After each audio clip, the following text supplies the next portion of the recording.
Angelo, I guess comparing what we got 4 weeks ago to what we're getting this afternoon, what's your takeaway from the third quarter for AMD?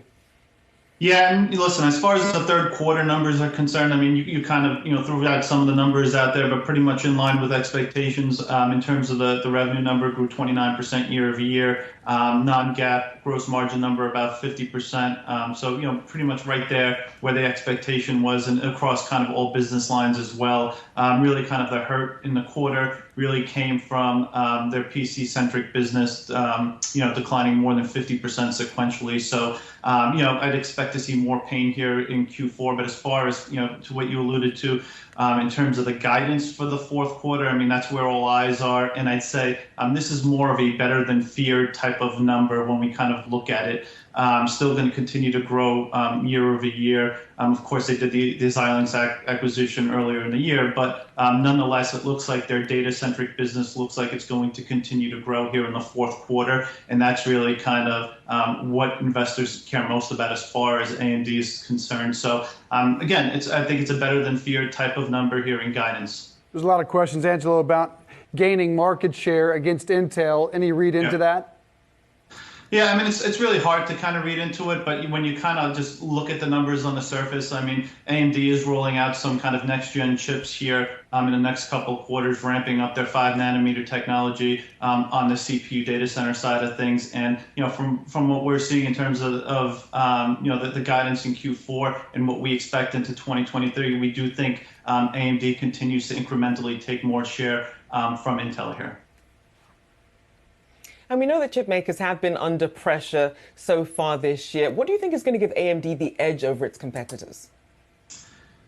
I think as far as kind of AMD is concerned here, I think that the biggest fear out there with investors is, of course, one is, whether or not they can continue to, continue the momentum on the market share side of things. I mean, we are clearly seeing, I'd say, an environment right now where we've gone from a consumer-led inventory industry downturn within the semiconductor industry to one that's kind of spilled across all end markets, excluding automotive. And when you kind of look at the numbers here and what we expect out of AMD in the coming quarters, we do kind of think this transition into some of their next technology nodes.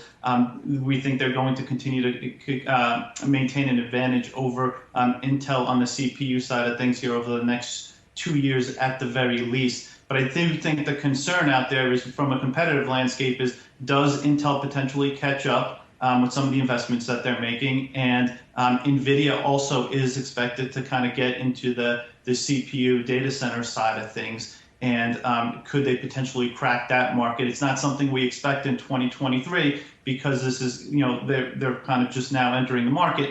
But it is something to kind of keep an eye on. But as we sit here today, and what we expect and what we think they have kind of in the pipeline on the data center side of things, we do think they're better positioned than peers, at least through 2023. Angelo, supply chain issues has long been a huge challenge for AMD, a large challenge really for the sector over the last several quarters. From your checks, I guess, how does AMD compare to some of its competitors, and has that situation significantly improved at all? It has significantly improved. I mean, a lot of it, clearly is because of some of the demand destruction that we've seen from a lot of these end markets that AMD serves. But yeah, I mean, for the most part, whether it be, clearly on the PC side of things, I don't think we have to talk about supply constraints anymore.